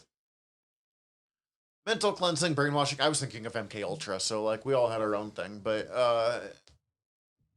is such a classic sci-fi trope, and doing it to a peacekeeper was an interesting choice. Like, Doing it to a notable peacekeeper. and like, oh, they took out Durka's ship, which was like one of the most powerful peacekeeper ships ever. They did it with a single one of their ships, and then they took Durka, who apparently faked his death, which I thought was kind of too bad because I really loved Rigel's like spitting on Durka's corpse after Durka shot himself in the face in PK Tech Girl. Mm-hmm. But also Rigel making fucking bombs to throw at people is like, Jesus Christ, little dude. And good thing he didn't get it right, because fucking Crichton would have gone with him. Oh yeah, no. Rigel sucks. Right? Even Rigel where I does get where not he's care. coming from. It's just weird to see, like, I am so curious how much they set up, like, how much of the stuff they're doing in the second half of the season was planned from the beginning, and how much was them going, okay, this isn't super working. Let's check other stuff. Because, like, in the first half of the season, the Peacekeepers are the be-all, end-all powers in this universe. And it seems kind of now, like at this point, they're kind of just like a faction of just like they're paid muscle. They just get paid to just show up and like fuck up shit. Sure, and they're incredibly powerful still, but they're not necessarily the empire that we thought they were before, but more something like in Star Wars, it's the empire rules everything, and then there's like everyone working around that. While this is almost more Star Trek, like, here are the Klingons, here are the Romulans, here's the Federation, and like, we know here's the Peacekeepers. The Nabari are, we don't quite know where they are, but they're powerful enough that they can fucking take on the Peacekeepers. Who knows if there's more? Like, what's the power structure is different, or like, Yeah, there was a couple of these episodes I was curious about a couple things on and ran into some trivia. There's one thing about this series that I do know was planned from the beginning, but it is a little bit spoilery for where the series ends up going. And it answers none of the things that you were just wondering if they were planned from the okay, beginning. I've seen the whole series, so I'm really curious of what you want to say here, but I don't know how much. The only thing I know that was planned from the beginning is anyone listening at home, here's a spoiler, but Crichton and Aaron getting together. Oh yeah, fucking duh. Oh, Okay. yeah. You could tell by episode 1. But apparently, like, that was part of the inspiration for doing it, was just like the sci-fi like novel covers of just like human dude with a beautiful woman just like hanging on his leg while he has like a fucking laser gun in the air. They're like, yeah, so that's gonna be Crichton and Aaron. Except Aaron's probably the one with the laser gun. Yeah. And he's probably going to be wrapped around her legs. Oh God, I would be so. I mean, did you see her legs? I feel like at this point we have to talk about Scorpius. Like, there's other things that happened, but like the virus jumping around episode is a decent paranoia episode, but it doesn't really do much for me other than explain like why they have more peacekeeper shit with them now. Oh, we skipped a human reaction. Which one is? Oh my That's the God, that is a wormhole. really important one to talk Yeah. about. That's Yeah, because I don't mind if we skip through the Looking Glass. I thought that episode was kind of boring. which but one is that? The That's one I the was just talking split into the 3 or 4 or whatever it was. Although that does touch on the recurring plot line of the season of Not boring. I don't know. I just it It- was yeah, It was annoying to watch. it is is what I found. in all honesty. I agree. There's a couple there's that because long story short, Moya gets split into like 3 different factions because of trying to do the fucking what do they call it, the jump thing, The Starburst. starburst. And when you say fact, like Moya is split into like 3 different dimensions. Yeah. So there's Yeah. different ones. One of them is literally like loud and annoying, and it's like a screeching noise the entire time you're in it, and it's like too much for me sensory. Honestly, if they had come up with a different shtick for that dimension, I would probably like that episode a whole lot more. 100% agree. I just think it's insane that Crichton's like, oh, you solved this. Oh, we're done talking. Gonna take it off? No, fucking keep wearing the thing that cancels out the noise. Yeah. But like that does touch on the main the a recurring plot line throughout the whole season of Moya being pregnant Yes. and Moya like being pregnant and the crew being forced to work together because they actually and trust each other in ways that none of them are geared to do. Mhm. But also Moya and Pilot's overarching anxiety about being pregnant and dealing with that while having to have people on board who are anxious about that. So Mm-hmm. that's the whole long and short of that episode. Otherwise, there's nothing in there that I care about. Human reaction, though. Wormhole. That one fake. That was a good fake out. It's one of those that you're like, I know this isn't. The moment you see dead Rigel, you're like, I know this isn't right. Yeah, something's going on. But I'm not sure what. But they also do. I think they like after that they crank it down real quick so that they play back into it pretty fast. That you still don't know exactly what's going on. And it's like, Yeah, I thought it was extremely well done. Well, episode. and I guess Rigel's dead. I guess I did read some reviews from early on, and like, okay, so I had seen later episodes before I ever saw this one, and obviously we know that, like, and like where it even is, but- still watching it, I was just like, I know there's more episodes. I guess he's just dead. Cool, I'm fine with that. Weird to build the puppet and kill him off so early. When people were watching it the first time, apparently a lot of them were like, "Is this how this show's gonna fucking end?" Like they've set the stakes that like, fucking maybe one of them just dies in the middle of the fucking series. There was a part of me too where I was just like, he's an alien I know not much about. Maybe they didn't kill him right. Well, and also like you Good were saying, point. like it's weird to build that puppet and then go. Doctor Who built some complicated fucking puppets for they had a companion named Chameleon that was a robot, and he was such a fucking nightmare that they killed him off really fast. I mean, also this So, show like- itself has already built a lot of random puppets and makeup effects for characters that's just like, well, that was a one episode guy. So like I do like it would have been possible, obviously not what happened, but for them being like, Rigel is so much fucking work to use. Let's just like Kill not him. have him no more. Let's just kill him. Um, Let's kill him and we'll build a better puppet. it was interesting to have him. It was interesting to have Crichton come back to Earth and like examine some of what that means. And when we were watching, and Crichton is above the wormhole, but hesitating to go in, and he's like, "What the fuck is wrong with him? He was trying so hard just to get to this point, and now he's pausing." I'm like, no, this makes perfect sense. I Because mean, like it's not of his own creation. He just found a fucking wormhole to that Earth, looks which- like it's going to Earth, which we which can't we, even like- prove. Like, And he's already ran into a bunch of weird shit. and like this looks too good to be true. yeah, which has never gone well for any of them. And like, they're right. He's not dumb. At least part of him has to be aware, even though he's like, I have to go, that shit could so easily go bad. I couldn't help but think during this episode, I'm like, if he was Man Wolf, he wouldn't be being put through all of this. No, absolutely not.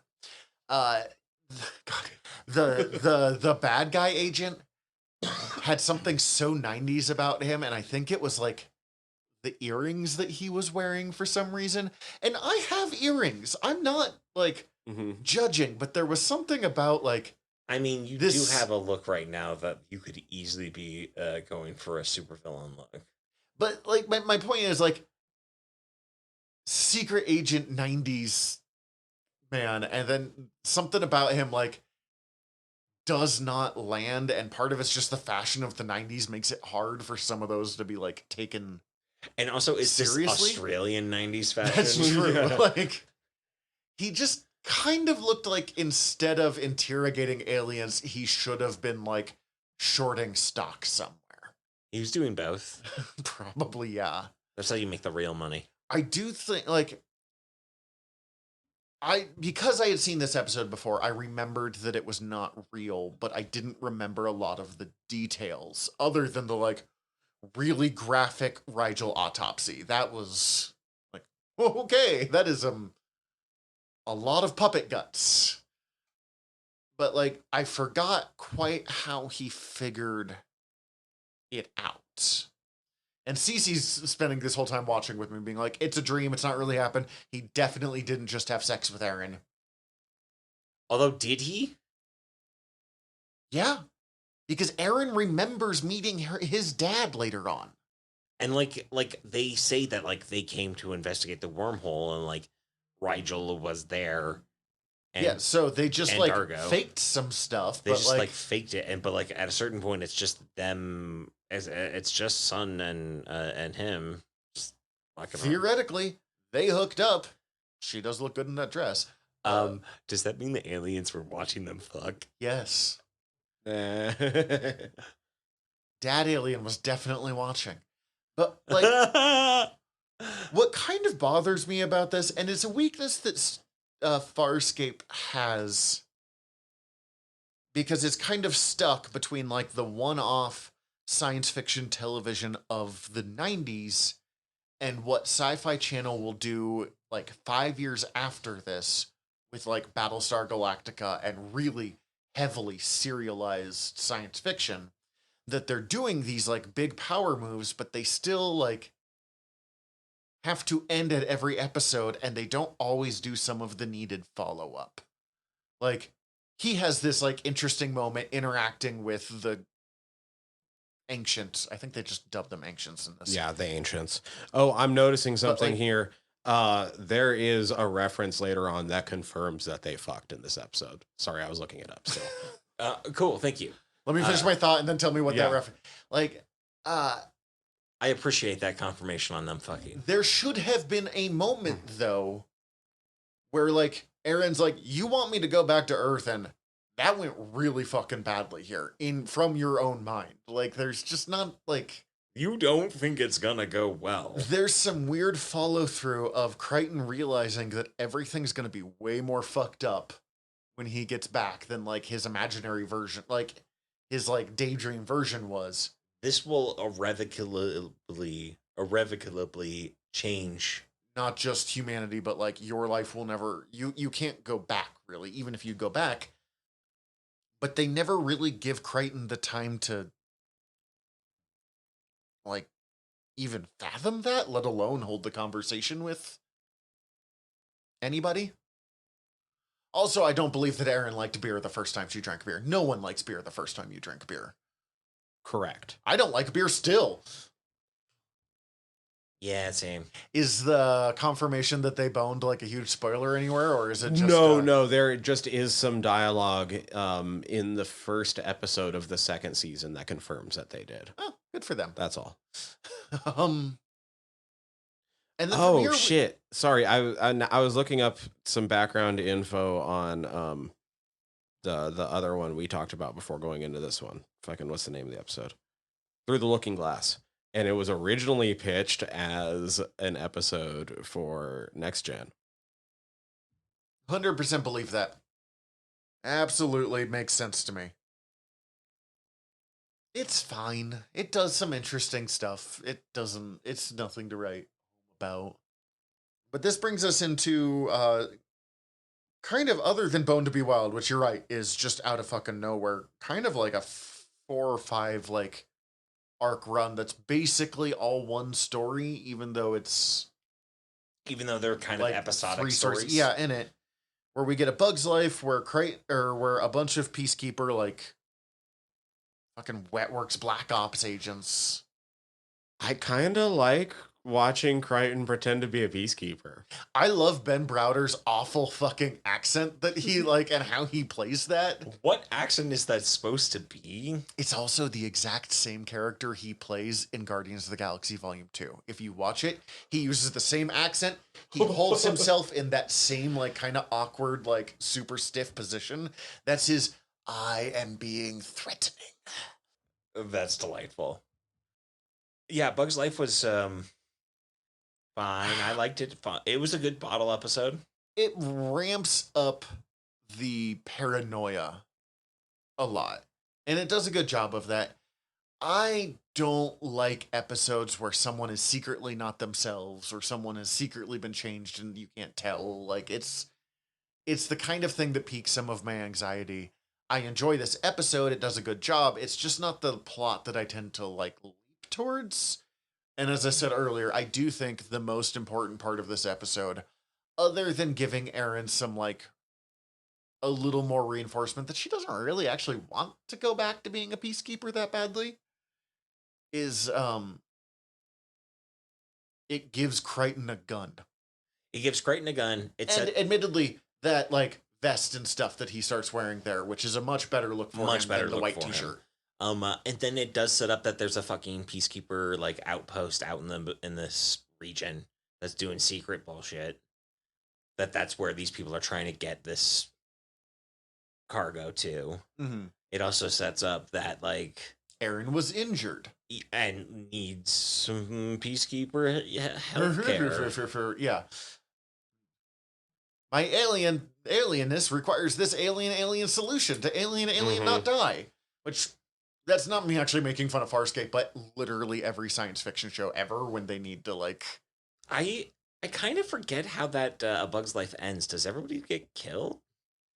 All of the peacekeepers are killed. Erin is stabbed and seemingly recovers. Except... Right. And then we find out at the beginning of Nerve that actually, like... No, she's just slow death. Yeah. She basically got gut shot. She recovered to a point, but not enough to, like, fully solve the problem. Damn, that's really unfortunate for that entire crew. That was, like... I feel like a big crew when they got on the ship. There was, I think, 4 or 5 of them. And then I thought it was, like, 6, but I could be wrong. I don't... There is an interesting moment of Crichton, like, realizing that he's, even though it wasn't him, it was the virus controlling him, yada, yada, yada, realizing that he killed that scientist lady. That's the first time Crichton's ever killed anyone on this show, which means it's the first time Crichton's ever killed anybody. That we know of. He did maybe manslaughter someone. Okay, on so Earth. yes, he had a serial killer past before the show, but... Jesus, Zach, I didn't mean that. Maybe... You were like a hit and run, and I'm like, he's secretly Jack the Ripper. Yeah. Think about that, Zach. Okay. But, like, it is kind of a turning point. Crichton has a few things coming up in these episodes that are turning points, but I think that's really one that kind of... He still always desperately wants his Star Trek solution, but it's not as hardcore after this. And he's like, oh, I fucking killed someone now. Okay. I have a slightly... He's a little more willing to, like, pull a gun after this. And I mean, now he just has a gun that's his now. I mean, you killed someone, get the gun. And, I don't know. He shifts a little more action hero after this episode than he had kind of been before that. Other than, like, maybe the episode where he was trying to play the alpha against those bounty hunters. But even then, he was just bluffing the whole time. This time, he's like... The number of times that someone comes on board and he's already got the gun pointed out, which is never happens before these. It's usually like Erin and Dargo and the rest being like, guys, come on. Although it makes a lot of sense with what they've been running into. Yep. They've got to go down to secret peacekeeper base. PK Tech Girl Cute Girl is there. She's a little weird in this episode. Like, they're playing with the, like, oh, here's this kind of character who was there before, who he cared about, who he had feelings for. But because of the nature of, like, one-off romantic interest episode or interest characters in episodes of 90s sci-fi, her, like, decision-making and pacing is strange.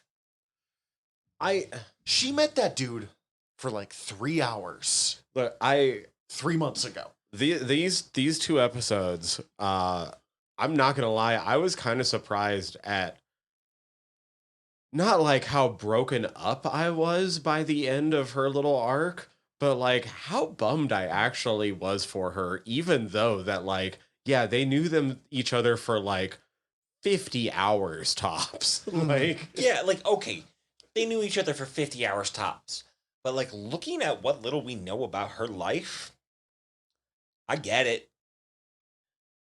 I just like, that is a promise of a life where you are not in a fucking duck 24 hours a day, probably. Like, you're working for peacekeepers as a maintenance person. Apparently, an incredibly capable maintenance person. An incredibly capable, like, this is Geordi working for fucking the Empire. The Empire. Don't get me wrong. I really liked Jelena. I just had a couple moments where I was like, woman, focus up now. Or like, oh, I completely hacked into the fascist computers and saved your ass like 16 times because you kissed me once 3 months ago in a high stress situation. Like, goddamn. That may have been her only kiss in her life. Yes, I get that.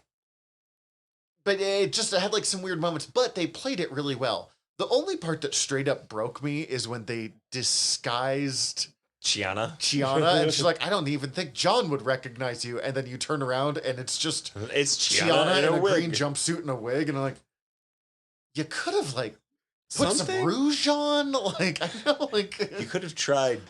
literally anything. I'm not saying space blackface, but There are 2 aliens on board, and you put a jumpsuit on one of them and went, this is fine now.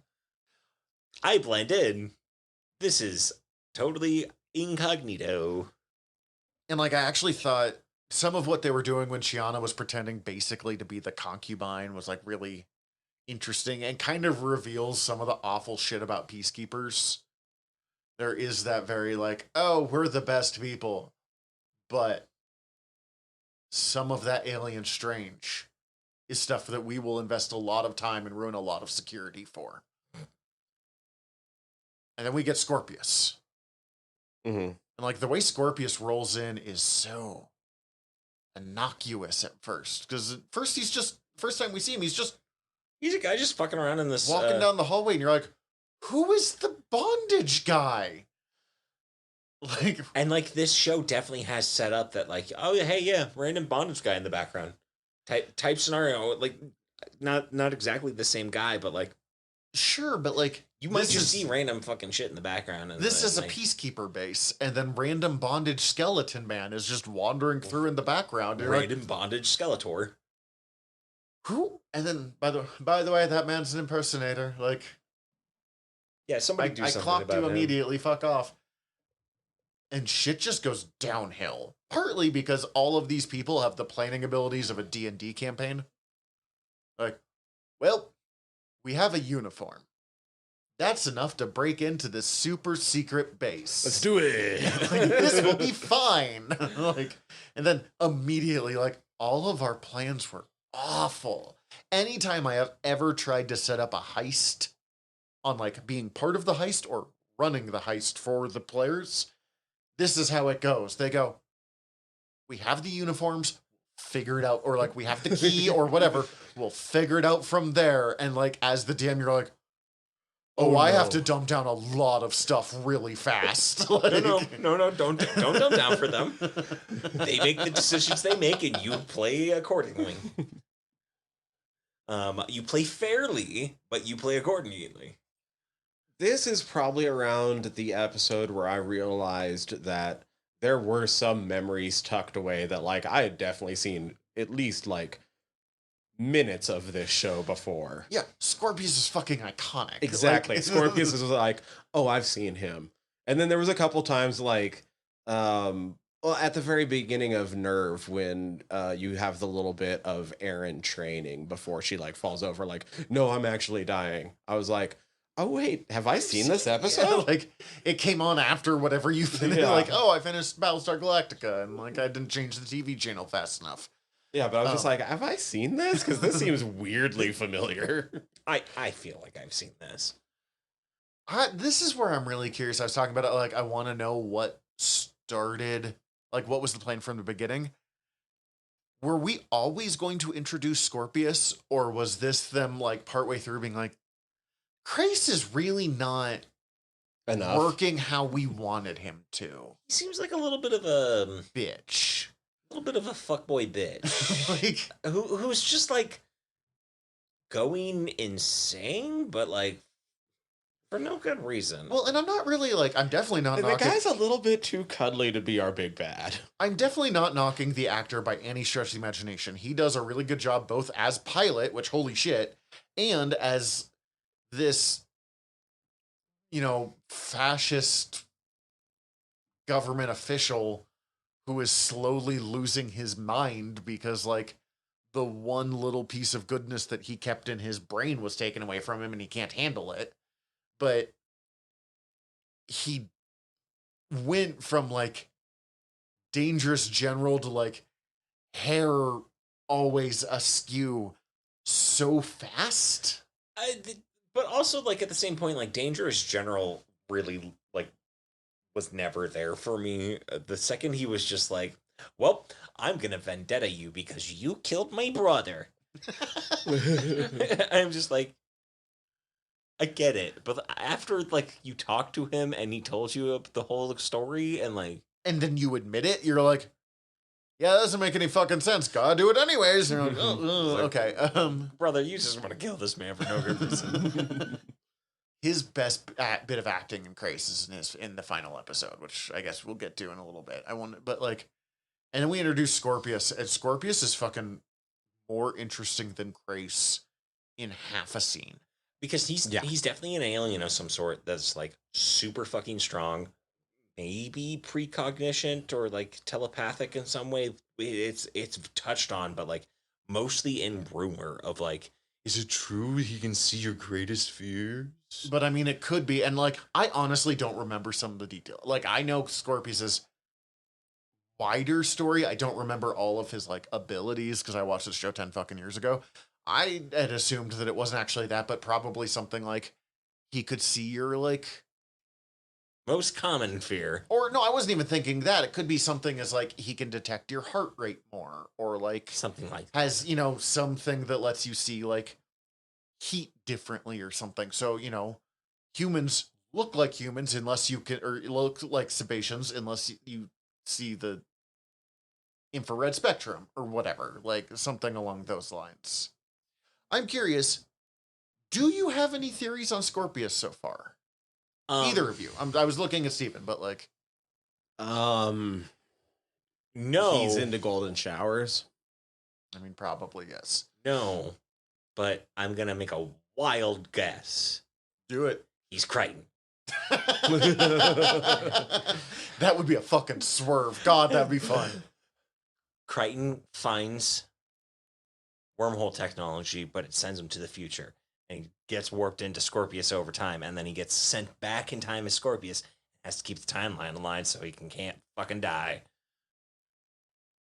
I would watch that show. Sci-fi writing. Pay us to do it, please. Crichton gets kidnapped, get put in the torture chair, and like, Writing, don't pay us to do it. Right, he'd pay us to write. Okay. Yeah. I mean, I don't actually want to travel into the future and become Scorpius. oh, I thought you meant, like, do it, like sex. I don't want to do that with you two either. I'm sorry. I know that, like, we have a horny vibe running across, especially word balloons, but like, I'm sorry, guys. Only because I don't think it would become a regular thing, and I don't want to change our relationship like that. I don't think we should cross that bridge. So I Okay. agree. We will resist somehow. Torture chair. We didn't put a number, though, out there. And, tempt us if you're going to. God, I'm trying so hard to move us forward. It'd be a surprisingly number. Torture chair. This was one of the other random things that the show just did that sensory wise made me uncomfortable. The spinning chair just, like, gave me a little bit of motion sickness at points. Well, and there's just enough of, like, a buzzing noise or something to make it uncomfortable. And, like, Ben Browder is really good at looking like He's his both insane really stuff. good and really not good. Because there were some times, like, I was like, oh, man, he's really selling it. And then he would, like, try to turn it up another notch. And I'd be like, now it's ridiculous. Now I'm laughing. Yeah. That's it. Like, it's interesting. Crichton is never quite the, like, he's This like 2 or 3 episode arc pretty significantly changes Crichton. As I said, like before, he's kind of becoming an action hero, but he seems a lot more uneven after the chair, and probably because he was tortured for a couple days. The chair also reminded me of the Pit of Death, Princess Bride. Yeah, I can see it. It's been too long since I've watched Princess Bride to get the reference. I just took 2 years of your life, or whatever. Mm-hmm. It's just random torture thing where the actor has to sell it, despite it's just like a moving chair or like somebody throwing a switch. Yeah. We get a little bit of Stark, who I really enjoy as a like, what are you? The guy with the like half mask on his face. And then Chiana made it back to the Namoya and got a syringe to Sun. Saves Aaron, blah, blah, saves blah, Aaron. blah, blah. I didn't think that we were getting a true two-parter episode, and I was like, how is he going to get out of this? We're getting really close to we the got end like of the 3 minutes episode. left. Oh, nope, we're done. And now he's gone. Okay, he got out. I'm like, I put myself in a position where I have to binge this anyway, but had that not been the case, I would still be going into this next one because I need to know what happens next. Yeah, we definitely had to, didn't do 2 in a row that night. So, like, Cece had I knew that this part was going in. She had a very similar, like, really? Out of curiosity, how did you pace this when you watched it? I generally did about an episode a night. I was watching it I got on it pretty early, so I was like watching it on weekends, and so I was doing like 3 or 4 episodes in a chunk the first couple watch throughs. I don't think I've ever done more than 3 episodes at a time, and part of that is just what timing I have available. And that's also partly why I was doing it on the weekends, and that my partner's usually studying. Cece had been wanting to watch this forever, so it was easy enough for us to like, we'll watch an episode with dinner before bed kind of situation, which is, I like watching it that way because the shows of this era are not built for binging, and it gave us a little more room for like, we would discuss each episode for like 20 minutes afterwards of like stuff that worked or like interesting swerves it took or. Yeah, interesting. I did actually try to get into this back half early on and pace it out better. But remember how I mentioned I ended up watching Rhapsody in Blue like 5 times? That ended up constricting my time a little bit. So you're a better person than me. I would have been like, I tried. I really don't get this episode. Moving on. It was, if I didn't get the episode and felt like it was the episode's fault, like I probably would have just moved on. But I knew that it was partially just my wandering attention and fair. like losing the fucking plot. Yeah, fully get it. That is also an episode that Farscape can be a little wandery sometimes. is hard to follow. On top of it, that if you're not fully like, I got a little into Marvel Snap one of the times I was watching it. I also was a little baked one of the other times I was watching it and got into Marvel Snap. Really? What? Me? So it ended up basically being split. Everything from Jeremiah Crichton on was split between last night and this morning. That's kind of where I would have started binging if I had like the time or choice. And I had watched through it like 2-3 times, and I had more time to watch it because we rescheduled at the last minute. And I basically started with Bug's Life forward. Mm-hmm. I was like, well, this is basically where it becomes like kind of really sequential. I don't really know how to talk about Nerve Part 2. Like the hidden memory. A lot happens here. We get so fucking much, and some of it's really goddamn important to this show going forward. And that's not even me really spoiling anything. I mean, it basically just sets up the importance of like warped technology for Scorpius. And it kind of sets some of the tones going forward. It sets up the enmity between Scorpius and Crichton, and Scorpius's obsession with Crichton. it sets up like, oh, the ancients inexplicably put hidden wormhole technology in Crichton's brain. That's not much of a spoiler. That's really important going forward. It's really important, and also like I will say that this information, this like whole dynamic between Crichton and Scorpius of like this whole thing you need to get home that you're looking for, I also want it, works so much fucking better than I accidentally killed your brother because he crashed into me. so now you want to murder me? Yeah. It is interesting to watch in this one and then especially in the next one how quickly, like, because Krace is insanely powerful through all of this, and then how quickly he is just completely like overthrown and bitch slapped into obscurity in the space of fucking A couple Like, episodes. oh yeah, half a scene. like constantly just getting walked in on by Scorpius, and it's just yo no, whatever you do, I don't care. It's not important enough for me. If you want to do it, it's probably wrong, so we're going to do it my way. Right? And then like, you already knew that Scorpius had him by the short and hairies, and then he fucking puts him in the chair for like half an episode. Yeah, Oh, that isn't made any more pleasant either later on. No. This is the part where Jelena kind of drove me nuts, where she was like, I need to know right now if you love me. If you want me to go. I'm like, one, it is way past time, like the time where you can make that choice. You made that choice fucking us episode and a half ago. you made that episode in the first half of the season Like, by not staying. You had your shot. You could have gotten down to clown. no, that's not what I mean. Like, when she's like, I can just stay here. Like, you cannot. It is too late for you. Oh yeah. There is no way out. Oh, I for you for misunderstood. this. Yeah, I thought you were talking about her ultimatum to. And his Crichton. bit where he's like, can we talk about this later? And she's like, no. I'm like, and then he didn't answer fast enough for her. I'm like, he was just tortured for days. Like, he can't stand on his own. and would like to leave. Like, I don't even know if he would say, like, no, we won't be together if you gave him the chance to, like, talk about this when he's not actively dying. Mm-hmm. So that was the part that, like, drove. And then, like, you know, they have the moments afterwards with her, which I really liked everything kind of on from that. It was just that one scene where I was like, are you fucking kidding me, woman? And even fucking Aaron is like, kid, I like you. We don't have time for this shit right now. We have to focus.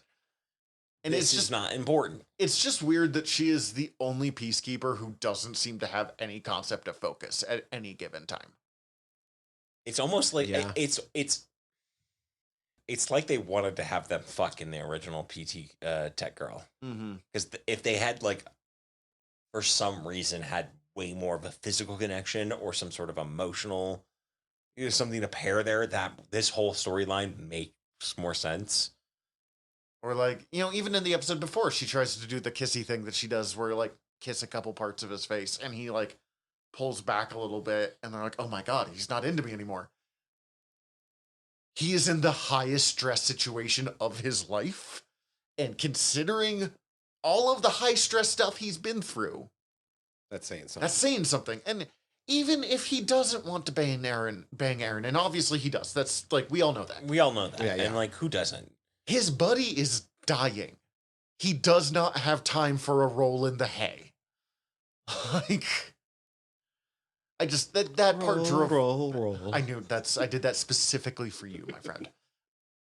So that part drives me nuts as much as like I enjoy, and I hate that she kind of gets fridged, but also she's like, you know, tell me that we could have been a couple, lie to me or something, and he's like, that's not really a lie even. Like, that's just It could have been. could have been, but kind of shit's been happening. Been a bit Like, too busy for any relationships at all. I had sex when I thought that all of my friends but Aaron were dead and I had to go on the run for the rest of my life. And then I had sex again when I was on Earth. I'm That's what I amazed meant. I was That's what able to meant. get it up in that Like, circumstance. like, I was pretty bummed about my friend dying. having a rough fucking day. I loved the realization that Stark was like faking his insanity. Like, I don't know. Stark appears for these 2 episodes. Spoiler, he will come back. But like, he doesn't appear after these episodes for the rest of the season. And he's kind of the most interesting part for me when I was watching it this time. And he like, really just fucks off. He's like, Yeah.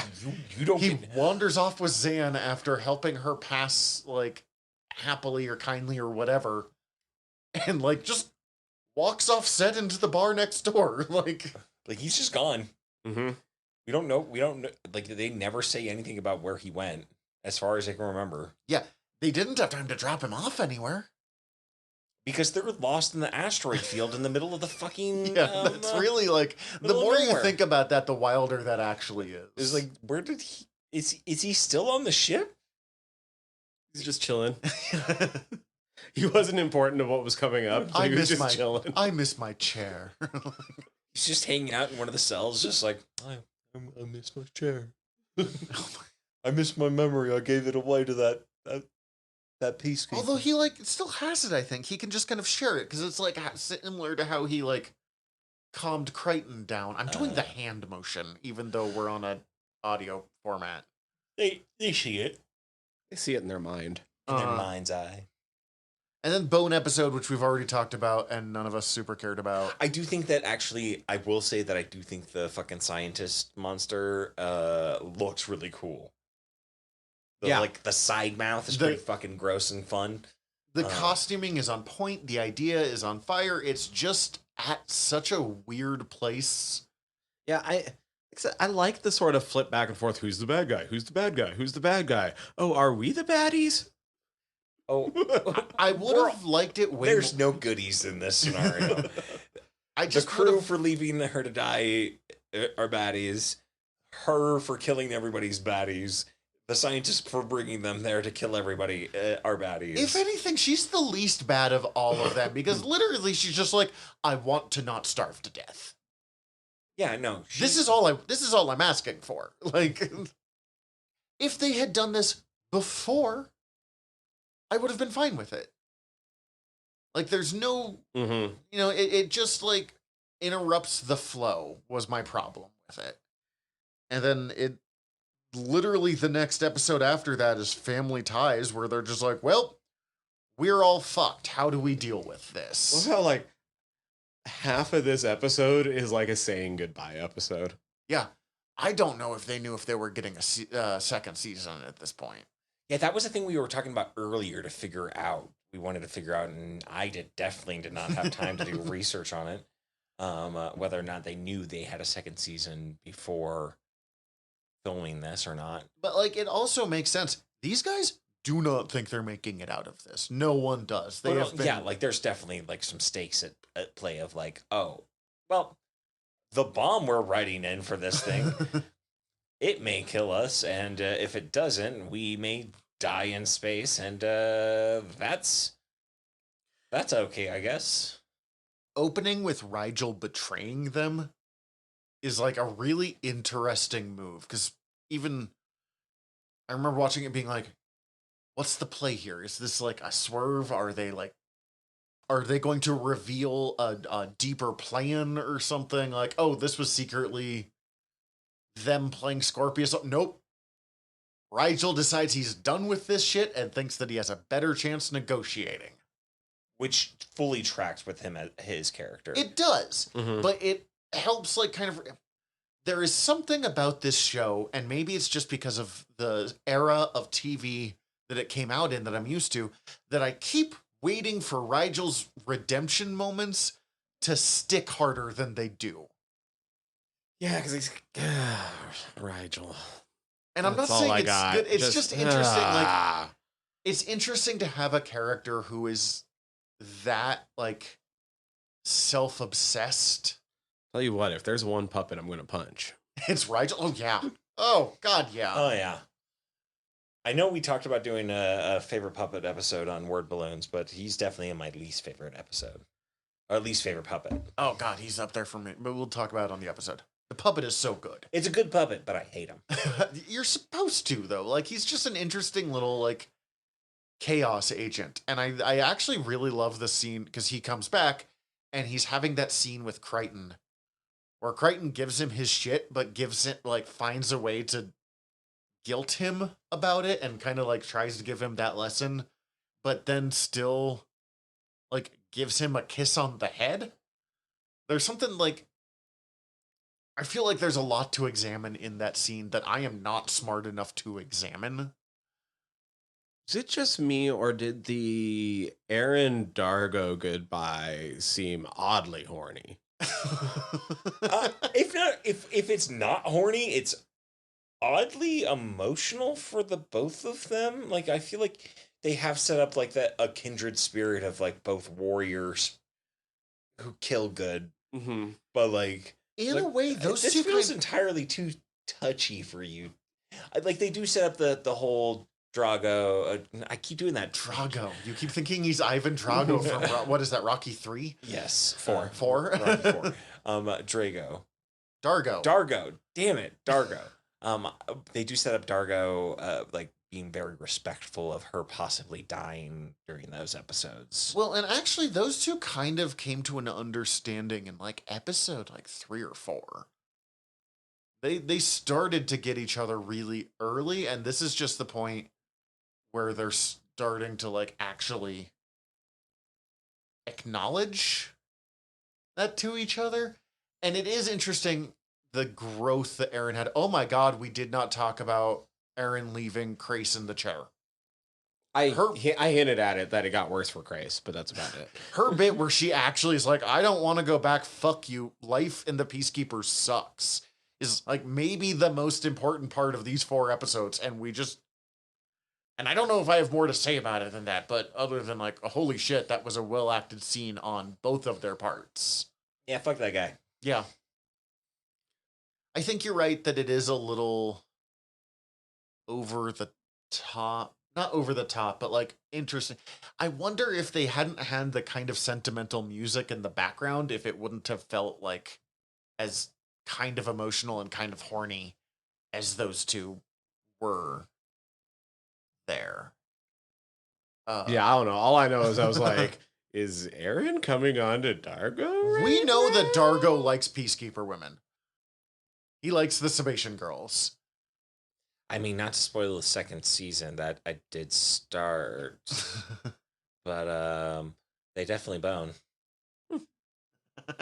Aaron's gonna bone the whole crew.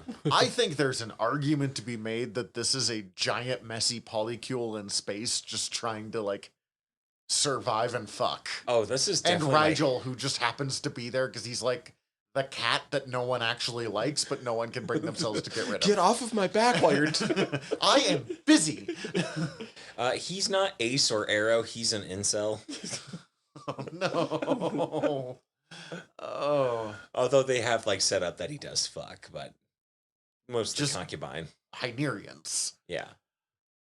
You had talked to me about this before. I do agree that the scene where Dargo's like, it is important to me, Chiana, that you survive this, is out of the fucking blue. Yeah, she's so fresh, and it's just like, have you guys even fucking I don't know if we've really seen them Have you guys interact much. hung out at all? Do you guys chill when we're not like? I get like there's time jumps and like definitely some stuff happening when we're not seeing you all, but like, Dargo, why do you give 2 fucks about this random woman in your life, other than like you don't want to see someone become a prisoner? It's interesting to watch Chiana across this show, like, because we don't get a bunch of time other than her first episode. She has bits in every episode, but she's not had like a main character episode yet.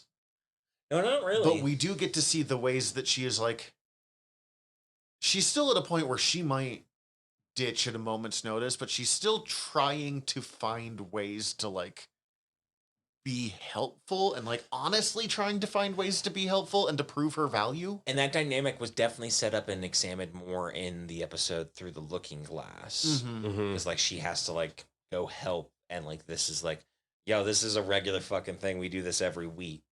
Yep, strap in. It gets weird here. Or when she's just like, you're gonna fucking need me in this base, we're going. Like, I'm going, don't try and stop me. But like, we have the worst space luck. Shit is going to happen. But like, you know, the kind of nice moment of like, oh, I made your like favorite foods and stuff, and like it's just a weird little like these people hate each other, but are all forced together to be. It's such a found family story that I fall for every fucking time. I am such a sucker for found family. It works. It works, and they do a good job of it here because this is the most disparate family that you could fucking hope for. And then there is something appropriate that, like, John and Aaron both openly are like, we're just not gonna say goodbye to each other. Like, we're just Yeah. I'm gonna go fuck off, and you're gonna find me later. It's gonna be cool. everyone else is planning of like, we're gonna die, we're gonna say our goodbyes and we carry about each other. But you and I have actually had sex, so like we know. We're just not at a point where we can talk about it. It'll get confirmed next episode. Do we have time to do that again before we do this? Or, no. Okay. Well, later. And they blow up the fucking Gamma base, and they don't just. They commit genocide on that planet. Like if there's anyone who was anybody else on that planet other than that base, they committed genocide for sure. Because there was at least like plant and animal life, and there ain't no more. They for sure set fire to the entire atmosphere, which like Zan, you know how to build some bombs. Yeah. She did say she was the chief anarchist. Okay, I guess I underestimated what you could do. Yeah, right? Like this Impressive. show sometimes has like 40K levels of scale when it wants But to be. also, Like, I love that the bit that they talk about throughout the whole process of like setting up the bomb on the spaceship is that like, how much do we need to use? Do we even know exactly? And then like, even Zan probably doesn't know. We're just kind of bullshitting this as we go. and they go to such overkill end results of like they blew up the entire fucking atmosphere. I think you guys did it. Oh, and Crichton and Dargo are just like floating out in space. But Yeah. Before that, Crace joins them. Oh yeah, Chris joins them. And Oh, honestly, how did we skip Crace's that? best acted scene, because we're all over the map on this one, Crace's best acted scene is probably the bit where it's him and Crichton just talking. He's like, why are you here? And he's like, you look human, and I am just so desperate for like guy talk. And they kind of just talk around their issues a little bit, and some of that like wonder if we're like our species are related, like wonder blah blah. I don't know. It was just an interesting bit of They are, because Crichton is a peacekeeper from the future. Jesus. We also have not talked about Talon at all, or the fact that Moya had a gunship baby. Oh yeah, we didn't touch Oh, on yeah. that at all. If we do future Farscape episodes, I'm gonna try to like make some cohesive thoughts. I mean, we touched on Beforehand? Moya being pregnant. She gave birth, and it was an ordeal. She had to like. Moya's interesting because she's a character that is such a part of the show, but when trying to talk about the show, she's so easy to not talk about because literally you never get to hear her speak. You only ever get kind of her communication through Pilot Mhm.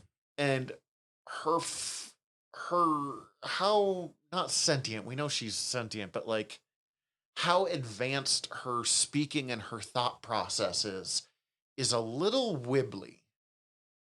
But also at the same time, Yeah. they do set up that like she can hear everything and understand everything. And she like wants Aaron to name Talon, and like, but like other times she almost seems closer to like a horse. Obviously more advanced than that, but like I don't know. Moya's Depending on what the episode needs her to understand. sure, but like it's just interesting of how much of Moya's personality you ever get to see, because even when we get Moya's personality, it's mostly through Pilot. So we're getting Pilot's personality at the same time affecting that. And how much do they affect each other? They're fucking literally merged together. Mm-hmm. Yeah, I know we haven't seen much of it, but I think they kind of allude to the like the symbiotic relationship between the two of them, and that like in that episode where Pilot talks about how Moya has so much knowledge in her memory banks that he doesn't, Mm-hmm. and he has to like study it to know it. It makes me feel like Moya has an an untenable amount of knowledge, but doesn't also know how to utilize it in a way that we can even fathom. That kind of seems to be a big part of it. Like, Moya has personality and knowledge and all of that, but not always functional. I don't know. It's interesting. That seems like it might be more of a means to communicate with Pilot and anybody that on Moya, more so simply to facilitate that than anything else. Talon looks fucking baller though. Like, and the idea of a gunship Leviathan is legit cool. Yes. Yes. Agreed. Also, like, very dark reasoning, but like, I fucking love the whole little bit about like takes voice commands so that you didn't have to have a pilot interpreting your commands for you. I mean, I'm curious to see how they get out of it. I'm going to watch at least the next episode, but then I'll probably hold back until and if we do another season. I'm down to do the whole fucking series. That's kind of up to you guys. Next time we're going to take a break though. If we keep going, we will definitely do like, I feel like the only reason we wouldn't is because there's so much other shit we also mean to get to. yeah, I know. If we do this, we're going to do a like 2 and then a different thing, and then like 2 episode season and then a different thing. Yeah, Steven mentioned this, doing the summer of anime again. I'm like, God, we have so much on our fucking plates. Let me just be clear. I didn't say we had to do it. I just mentioned that I realized how recently it feels that we did the summer of anime, and it's also now. In fairness, summer of anime ended in like October for us, so. But it just feels like it was just happened, and I was like, oh, but it's also April when we're recording this right now. Mm-hmm. So it's oh god, no, time's passing. But next time we are going to do something completely different, and we're going to do something that I have been pushing for a long time, even though it's not a great movie. We're going to watch Billy Zane's The Phantom. Yeah. I don't actually know who the director is. It's just Billy Zane is so like he's the star. He's the Phantom, but like, no, I don't go like, we're going to watch Val Kilmer's Batman Forever, or like Simon Windsor. Simon Windsor. No, it's Billy Zane's The Phantom. Like, it's just, I don't know why he owns that so well, but. He was also the director of Free Willy. Oh, nice. What an interesting, like, combo of movies there. Oh, and Quigley Down Under. I like Quigley Down Under. I like all 3 of those movies. It's just a strange. And Operation Dumbo Drop. That's a movie I've seen a lot. And Crocodile Dundee in Los Angeles. Is that the second one? Anyways. No, And it's then the I've never third seen it, one. but There's 3 of them? Yeah, that's the third one. I've seen all 3 of those. Harley Davidson and the Marlboro Man also was something he directed. Oh. This is the thing I've never seen, but like whenever it comes up, there's someone's like, "Oh, that was my dad's favorite movie," or something along those lines. Wild. Okay. Wild. Anyways, that's the next time. You have something else you want to... I have never seen it, but I just looked up Harley Davidson and the Marlboro Man, and I have seen the cover of that movie before, and I did not realize that Giancarlo Esposito's in it. God, I love Giancarlo Esposito. Anyways, in the meantime, we're your generals of nerdery. I'm Zach. I'm Tyler. Dismissed. Hi, everybody. General Tyler here. If you like the show, please hit subscribe however you're listening to us right now. Also, if you could rate and review us however you're listening to us right now, or preferably over at Apple Podcasts, we would super appreciate it, as the whole world is ran on algorithms, and we want to be all up in them, getting our voice out to more places. Also, tell your friends. We always appreciate that. If you want to get in contact with us, ask us questions, give us comments, email us generalnerderypod@gmail.com. You can also contact us through our website, www.generalnerdcast.com. While you're there, check out all of our back catalog, or click the links up at the top, as we are part of the Earworm Podcast Network. Go check out all of our sister shows. We're involved with most of them, so if you already like listening to us talk, it might be in your best interest. And if you want to check out everything from the network, head over to earworm.com, EARVVYRM.com. We'd super appreciate it. Love you all. Have a good one.